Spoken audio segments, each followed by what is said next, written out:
Good morning, students. How are you?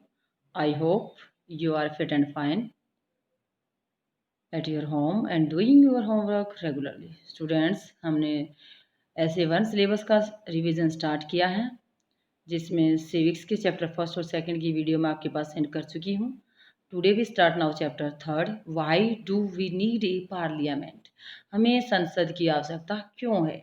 तो parliament को समझने से पहले जो मैंने यहाँ टेबल बनाई है इसको समझना जरूरी है. तो पार्लियामेंट जो हम इंडिया में इसको संसद के नाम से भी जानते हैं. पार्लियामेंट के पार्ट प्रेसिडेंट, राज्यसभा और लोकसभा. तो जो 2 पार्ट्स हैं इसके, राज्यसभा और लोकसभा. राज्यसभा क्या है? अपर हाउस है, काउंसिल ऑफ स्टेट के नाम से जानते हैं. और जो लोकसभा है वो house of peoples, lower house के नाम से जानते हैं.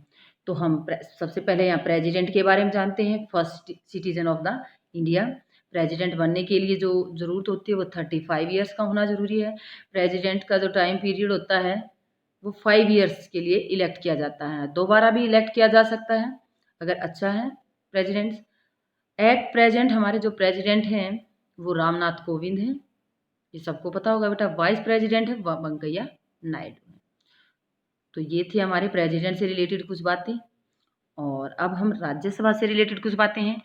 ये राज्यसभा का मेंबर बनने के लिए, मेंबर ऑफ पार्लियामेंट बनने के लिए, राज्यसभा का सदस्य बनने के लिए 30 ईयर्स होना जरूरी है. जो आयु है, एज है, वो 30 ईयर्स होनी जरूरी है. टाइम पीरियड होता है 6 ईयर, 6 साल होते हैं राज्यसभा का मेंबर बनने के लिए. टोटल मेंबर होते हैं 245. एट प्रेजेंट 245 मेंबर, 250 भी हो सकते हैं लेकिन एट प्रेजेंट 245 हैं, जिसमें से 233 स्टेट्स के द्वारा भेजे जाते हैं और 12 नॉमिनेटेड किए जाते हैं बाय प्रेसिडेंट्स. वो किस उसमें जो स्पेशलाइज्ड हैं, लिटरेचर में, किसी स्पोर्ट्स में, साइंस में, आर्ट में. तो ऐसे स्पेशलिस्ट लोगों को मेंबर नॉमिनेट किया जाता है बाय प्रेसिडेंट. किसमें? राज्यसभा में. कितने सदस्य हैं? मेंबर हैं 12. किसके मेंबर? राज्यसभा के member. Chair person of Rajya Sabha कौन होता है? तो जो हमारा वाइस प्रेसिडेंट है एट प्रेजेंट टाइम में, वो ही हमारी राज्यसभा का चेयर पर्सन होता है. तो ये समझ में आ गया होगा बेटा. 6 साल में जैसे राज्यसभा हमारी 6 ईयर्स के रहते हैं, हर 2 वर्ष बाद 1/3 मेंबर्स को रिटायर किया जाता है. और उतने ही मेंबर को कितने? 2 साल बाद, 2 साल बाद 1/3 मेंबर को रिटायर किया जाता है और 1/3 मेंबर को ही इसमें मेंबर बनाया जाता है. जितने रिटायर होते हैं उतने ही नए मेंबर इसके अंदर जोड़ दिए जाते हैं. तो ये कितने साल के लिए रहते हैं? 6 साल के लिए रहते हैं. ओके स्टूडेंट्स, अब हम करते हैं लोकसभा. लोकसभा को लोअर हाउस कहा जाता है. तो लोअर हाउस का मेंबर बनने के लिए, लोकसभा का मेंबर करने के लिए उम्र कितनी होनी जरूरी है? 25 ईयर्स. टाइम पीरियड होता है 5 ईयर. और जो टोटल मेंबर है 545. वैसे 550 भी हो सकते हैं लेकिन एट प्रेजेंट में 545 हैं. जो 543 होते हैं वो इलेक्ट किए जाते हैं बाई पीपल, जनता के द्वारा. जो MP बनते हैं, मेंबर ऑफ पार्लियामेंट, इलेक्ट किए जाते हैं जनता के द्वारा वोट डालकर. और 2 जो मेंबर होते हैं लोकसभा के वो प्रेसिडेंट के द्वारा नॉमिनेट किए जाते हैं. ये 2 मेंबर होते हैं एंग्लो इंडियन. एंग्लो इंडियंस का मतलब यहाँ समझते होगे बेटा. और ये तब इलेक्ट किए जाते हैं जब इन 543 में कोई भी एक मेंबर भी एंग्लो इंडियन का इलेक्ट ना किया जाए. जब ये राष्ट्रपति के द्वारा पता चला कोई भी मेंबर एंग्लो इंडियन नहीं इलेक्ट किया गया था, 2 मेंबर्स को नॉमिनेट कर सकता है एंग्लो इंडियन, यानी कि जिसके पेरेंट्स एक इंडियन है और दूसरे ब्रिटिशर हैं, इंग्लैंड से हैं. तो ऐसे व्यक्ति को क्या बोलते हैं? एंग्लो इंडियन बोलते हैं.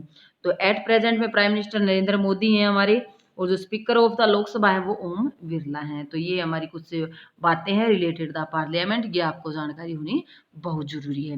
फर्स्ट क्वेश्चन हमारे थर्ड चैप्टर का, why do you think our national movement supported the idea that all adult have to right a vote? तो इस प्रकार के आप मानते हैं कि जो नेशनल मूवमेंट है, जैसे पिछले लेसन में हमने नेशनल मूवमेंट के बारे में पढ़ा था कि देश को फ्रीडम दिलवाने के लिए बहुत सारे लोगों ने किसके खिलाफ फाइट की थी? ब्रिटिशर के खिलाफ. तो इसमें क्या बताया गया था, जो विचार था नेशनल मूवमेंट सपोर्टेड का, राष्ट्रीय आंदोलन करने वाले जो सपोर्टेड थे, नेता थे, उन्होंने क्या कहा था कि ऑल अडल्ट को क्या मिलना चाहिए, राइट टू वोट। तो ये under the colonial rule, colonial rule का मतलब यहाँ ब्रिटिशर रूल, अंग्रेजों के द्वारा बनाए गए rule, the people had lived in the fear of the British government. जब ब्रिटिश गवर्नमेंट का रूल था तो हमारी जनता है वो किस में रहती थी, हमेशा डर में रहती थी। And did not agree with many of the decision, और कई जो डिसीजन लिए जाते थे ब्रिटिशर के द्वारा उनसे एग्री नहीं होती थी, सहमत नहीं होती थी। That they took so nationalist movement से, जो भी वो डिसीजन लेते थे उन डिसीजन से हमारी इंडियन जो पीपल थे वो एग्री नहीं होते थे। लेकिन हमारे जो नेशनलिस्ट थे मूवमेंट करने वाले, the idea of the universal adult franchise, उन्होंने क्या विचार दिया था कि सबको वोट डालने का अधिकार होना चाहिए, सार्वभौमिक वयस्क मताधिकार सबको मिलना चाहिए, so that the people can take part in the decision making of the. इस प्रकार वोट डालने के अधिकार मिलने के बाद व्यक्तियों को या जनता को पार्टिसिपेट करने का मौका मिलेगा। डिसीजन लेती है जो हमारी सरकार, वो डिसीजन जनता से रिलेटेड होगा। तो इस प्रकार ये क्वेश्चन नेशनल मूवमेंट्स के सपोर्टर के लिए थे। सेकंड क्वेश्चन हमारा भी, ये जो मैप दे रखा है साइड में अपनी नोटबुक में देखें, what is the name of the MP from your constituency, आपकी जो कंस्टिट्यूएंसी है उसके एमपी का क्या नाम है। How many MPs does your state have, why are the certain constituency coloured green while other are coloured blue. तो ये जो मैप है आप बुक लेंगे, बुक में देखेंगे कि बुक के अंदर मैप दिया गया है, उसमें ये बताया गया है कि कौन से जो कलर दिखाए गए हैं, ग्रीन के हैं, ब्लू के हैं। तो इस प्रकार आवर स्टेट इज हरियाणा, हम अपने स्टेट के बारे में जानते हैं। Our constituency is Sonipat, MP of Sonipat is Shri Ramesh Chandra Kaushik. तो हमारे जो सोनीपत एरिया है उसका जो एमपी वो इलेक्ट किया जाता है। MP of Lok Sabha, member of parliament की जो मेंबर कितने हैं, 10 है हमारे हरियाणा के लिए। और एमपी ऑफ राज्यसभा के कितने हैं, 5 हैं। तो टोटल कितने हो गए हमारे हरियाणा से, 15 हो गए। तो ये याद रखना बेटा, मेंबर ऑफ पार्लियामेंट लोकसभा के जो हरियाणा से जाते हैं वो 10 इलेक्ट किए जाते हैं, और जो राज्यसभा से के लिए इलेक्ट किए जाते हैं वो 5। टोटल सीट ऑफ लोकसभा की जो टोटल सीट हमने पीछे पढ़ी थी, जो मैंने ऊपर टेबल बना रखी थी, 545, जिसमें से 2 नॉमिनेट किए जाते हैं। ग्रीन कंस्टिट्यूएंसी यहाँ कितनी है, रिजर्व फॉर एसटी। तो जो मैप के अंदर ग्रीन कलर है वो किसके लिए दिखाया गया है, एसटी शेड्यूल्ड ट्राइब के लोगों के लिए रिजर्व्ड है सीट, वहां से वही व्यक्ति ही इलेक्शन में खड़ा होगा। इनकी कितनी सीट है टोटल, 47, ये भी याद रखना बेटा। ब्लू कंस्टिट्यूएंसी है वो रिजर्व है किसके लिए, एससी शेड्यूल कास्ट के लिए, वो कितनी सीट है, 84 सीट हैं। तो 84 सीट एससी के लिए ऑब्जर्व है, रिजर्व है, और 47 सीट एसटी के लिए रिजर्व की गई हैं। तो ये अच्छी तरह से समझना बेटा। ये पेज नंबर 33 लेसन के बीच के अंदर है, लेसन के बीच में एक पेज पर क्या दिए गई है, क्वेश्चन आंसर दिए गए हैं, 2 क्वेश्चन आंसर वहां से उठाए गए हैं। Use the term constituency and represents, explain who is MLA and how the person get elected. ये क्वेश्चन हमारी 7th क्लास का है, आपने रीड भी किया होगा, 7th क्लास से related question. Our country is divide into many constituency, हमारे देश के अंदर बहुत सारी कंस्टिट्यूएंसी में डिवाइड किया जाता है। निर्वाचक स्थान बनाए जाते हैं इलेक्टेड करने के लिए अपने वन रिप्रेजेंटेटिव को। Every constituency 1 member is elected, एक कंस्टिट्यूएंसी से एक ही मेंबर इलेक्ट किया जाएगा। An MLA and he is elected by the voting, MLA होता है मेंबर ऑफ लेजिस्लेटिव असेंबली। एक कंस्टिट्यूएंसी से एक एमएलए इलेक्ट किया जाएगा, elected by the voting, vote डालकर जनता के द्वारा। The people elect 1 representative who then became a minister of the legislative assembly. जब वो है जनता के द्वारा चुना जाता है, और जनता के चुनने के बाद वो रूलिंग पार्टी में होता है, तो चीफ मिनिस्टर के द्वारा उसको क्या बना दिया जाता है, मिनिस्टर बना दिया जाता है। ओके स्टूडेंट्स, ये था मेंबर ऑफ लेजिस्लेटिव असेंबली के बारे में। कॉन्स्टिट्यूएंसी यानी कि किसी एक एरिया से रिलेटेड जितने उसमें वोट डाले व्यक्ति हैं अपने एक मेंबर को इलेक्ट करेंगे, उसको बोलते हैं कॉन्स्टिट्यूएंसी। रिप्रेजेंटेटिव जो चुना हुआ इलेक्टेड पर्सन है, जो एमएलए बन जाता है, उसको बोलते हैं representative. Okay students, next, different between state legislative assembly, Vidhan Sabha और पार्लियामेंट लोकसभा। तो ये हमारे जो सेंट्रल गवर्नमेंट्स हैं और स्टेट गवर्नमेंट्स हैं। तो सेंट्रल गवर्नमेंट्स के जो मेंबर होते हैं वो पार्लियामेंट के मेंबर होते हैं, जिसको बोलते हैं एमपी, मेंबर ऑफ पार्लियामेंट। और जो स्टेट गवर्नमेंट्स के होते हैं वो लेजिस्लेटिव असेंबली होती है, जिसको बोलते हैं एमएलए। तो इसमें यही डिफरेंस बताएगा। विधानसभा इज द लोअर हाउस, विधानसभा किसको बोलते हैं, लेजिस्लेटिव असेंबली को। लेजिस्लेटिव असेंबली को क्या बोलते हैं, विधानसभा। तो लोअर हाउस किसका है, स्टेट लेजिस्लेटिव असेंबली का, और जो लोकसभा वो लोअर हाउस किसका है, पार्लियामेंट का। तो अभी आपको समझ में आ गए होंगे स्टूडेंट्स। अब हम करते हैं ग्लोसरी। अप्रूवल क्या होता है बेटा, अप्रूवल होता है किसी चीज को स्वीकृति देना, मान्यता देना। तो इसमें approval to give one consent to and be favourable toward something. तो in the constant this chapter refer both to formal consent, जिस फॉर्मल में क्या होता है, इलेक्टेड रिप्रेजेंटेटिव होते हैं, parliament as well as the fact that it need to continue to enjoy the people trust. तो इस पे किसी चीज पे सहमति देना। सहमति क्या होता है बेटा, अप्रूवल देना, जैसे जनता के द्वारा जो पीपल हैं वो अपना वोट किसी एक रिप्रेजेंटेटिव को, एक को देते हैं। पार्टी में बहुत सारे मेंबर खड़े होते हैं, लेकिन जो जनता जिसको पसंद करती है, एक व्यक्ति इसको देता है, दूसरा व्यक्ति इसको देता है। तो इस प्रकार जो व्यक्ति जिस रिप्रेजेंटेटिव को पसंद करते हैं उसी को अपने वोट देते हैं, इसको बोलते हैं अप्रूवल। समझ में आ गया स्टूडेंट्स। नेक्स्ट है कोलिएशन। कोलिएशन होता है मिलीजुली सरकार। जब वन जो पार्टी है, जैसे BJP party and Congress party, तो इस पार्टी में से किसी भी एक को, जैसे टोटल हमारी सीट है लोकसभा में 545, तो इसकी आधे से ज़्यादा यानी कि 275 से ज़्यादा सीट जिसको मिल जाएंगी, हाफ से ज़्यादा, इसके आधे से ज़्यादा सीट जिसको मिल जाएं वो होती है रूलिंग पार्टी। लेकिन जब दोनों ही पार्टी, 2 या 3 जितनी भी है, जिसमें आम पार्टी भी है, तो आप पार्टी जिसको बोलते हैं, आम जनता पार्टी, आम आदमी पार्टी, तो ये किसी भी पार्टी को, चाहे 5 पार्टी है चाहे 6 पार्टी, किसी भी पार्टी को 545 के आधे से ज़्यादा सीट ना मिले तो उस समय क्या करेंगे, कोई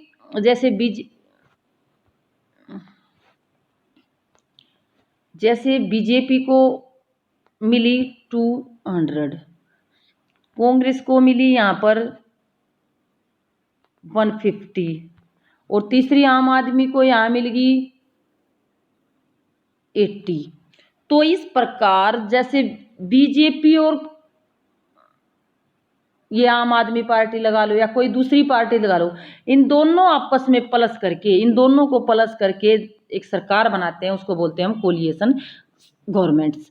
तो ये 280 हो गई, जो 545 से आधे ज़्यादा इनके इकट्ठे हो गए। तो इस प्रकार इकट्ठे होने से जब टू पार्टी आपस में मिलकर किसी गवर्नमेंट को बनाते हैं उसको बोलते हैं कोलिएशन गवर्नमेंट। से temporary alliance of A group of party, इसमें किसी थोड़े से टाइम के लिए अपना जब आपस में 2 पार्टी मिल जाती हैं सरकार बनाते हैं। It refer to the alliance formed by the political parties after election के बाद जब 2 पार्टी आपस में मिल जाती है, when no party has been able to educate seat for a clear majority. जो भी मैंने समझाया था कि जब किसी एक पार्टी को कोई क्लियर मेजोरिटी ना मिले तो 2 पार्टी आपस में मिलकर जब फॉर्म सरकार करती है, सरकार बनाते हैं, तो उसको बोलते हैं कोलिएशन।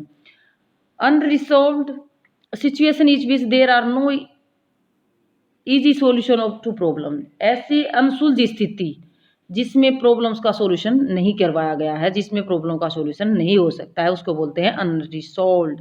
तो ये था हमारा स्टूडेंट्स चैप्टर 3। तो वीडियो को ध्यान से सुनना है और चैप्टर 3 को अच्छी तरह से तैयार करना है।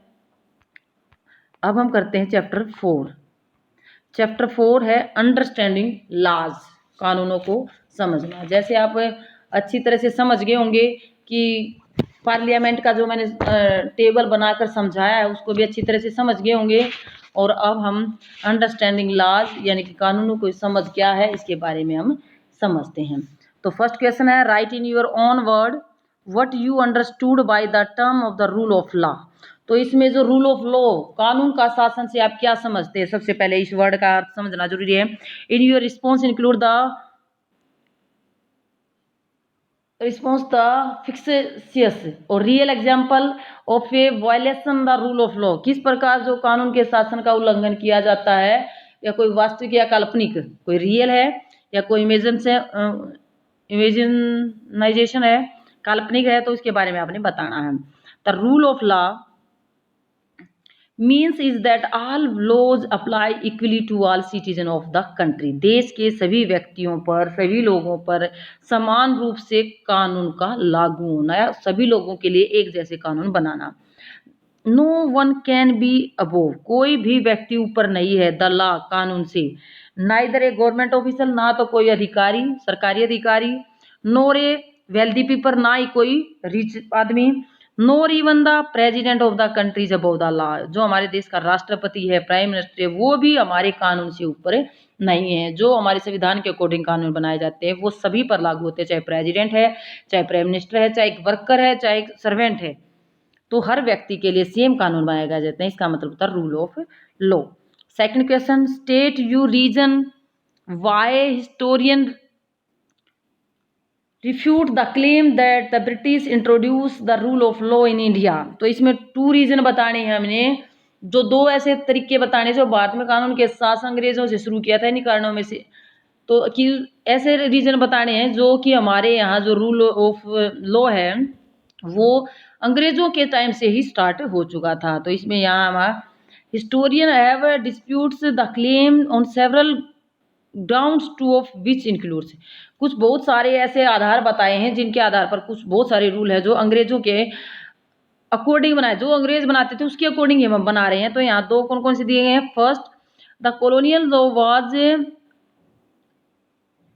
एरिबिट्रीज एंड, यानी कि जो कानून अंग्रेजों के कानून होते थे वो मनमान्य होते थे, जोर जबरदस्ती के होते थे।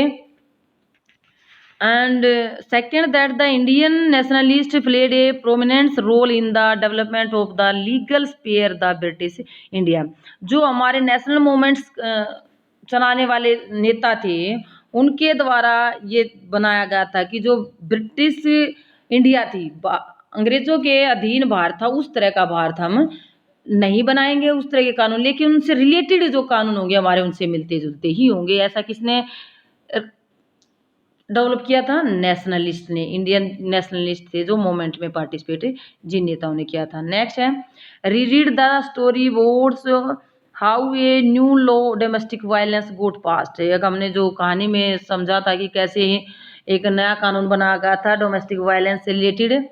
Describe in your own word the different ways in which women groups work to for make this happen. तो इस प्रकार हम समझ घरेलू हिंसा से रिलेटेड जो नया कानून बनाया गया था, तो महिला संगठनों की प्रक्रिया इसमें क्या थी, अलग अलग कैसे थी।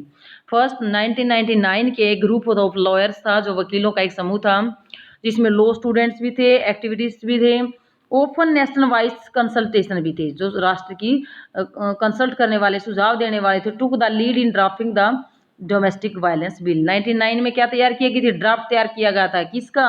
डोमेस्टिक वायलेंस बिल का। सेकंड स्टेप क्या थी? दिसंबर 2002 में, ये बिल्कुल कहानी में अच्छी तरह से समझा रखा है कि स्टैंडिंग कमेटी सबमिट, एक कमेटी बनाई गई थी जिसका स्टैंडिंग कमेटी का नाम दिया गया recommendations to the Rajya Sabha and these were also travel in the Lok Sabha. पहले इसको जो बिल तैयार किया गया था राज्यसभा में डाला गया, फिर उसके बाद इसको लोकसभा में भेजा गया। Committee report accepted most of the demand of the women group से, और कमेटी के द्वारा वो रिपोर्ट दी गई थी जो औरतों के समूह के द्वारा डिमांड की जा रही है, मांग की जा रही है। Finally a new bill pass reintroduce in the parliament in 2005, एक नया बिल बनाया गया था वुमेन्स की वायलेंस से रिलेटेड 2005 में। Next point, after being passed in the both house कौन कौन से बेटा? यहाँ लोकसभा और राज्यसभा, दोनों हाउस में पास होने के बाद ये bill send to the president for his assent, यानी कि प्रेसिडेंट के पास भेजा जाता है कोई भी बिल, जब दोनों हाउस में, लोकसभा राज्यसभा दोनों हाउस में वो पास किया जाता है तो सिग्नेचर करने के लिए प्राइम मिनिस्टर के पास भेजा जाता है। Protection of the woman from domestic violence act come into effect, president के साइन के बाद कानून बन गया और इसको अप्लाई कब किया गया? 2006 में इस कानून को अप्लाई कर दिया गया था। ये थे हमारे डोमेस्टिक वायलेंस से रिलेटेड जो एक्ट, कैसे ये इसको तैयारी की गई थी, कैसे इसको बनाया गया, कैसे इसको लागू किया गया। अब है ग्लोसरी, क्रिटिसाइज होता है किसी चीज़ की बुराई करना, to find fault with a disappeared of a person और थिंग्स, किसी वस्तु के अंदर अगर बुराई है तो उस बुराई की लोगों के सामने लाना, कमियां निकालना। नेक्स्ट, इवेल्युएशन, किसी चीज़ का इवेल्युएशन करना, process of development from a simple to a complex, यानी कि एक साधारण सी चीज़ से ग्रोथ होने के बाद एक अच्छी चीज़ में डेवलप होना। Often it use to discuss the development of a species of plants और द एनिमल्स, इस प्रकार की जो एनिमल्स या प्लांट्स की जो प्रजातियां उनके विकास के लिए इस वर्ड का यूज किया जाता है, प्रयोग कर सकते हैं।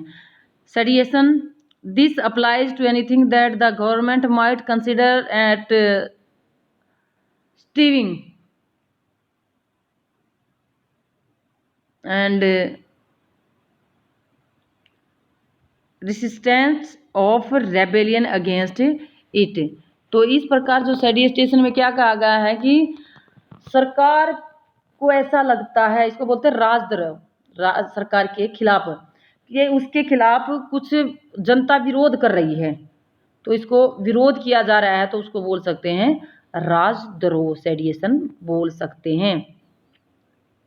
यानी कि सरकार के खिलाफ या कोई व्यक्ति देश के खिलाफ कोई ऐसा कार्य कर रहा है जो देश के हित में नहीं, उसको बोलते हैं सेडिएशन। ये नेक्स्ट है हमारा रिप्रेसिव।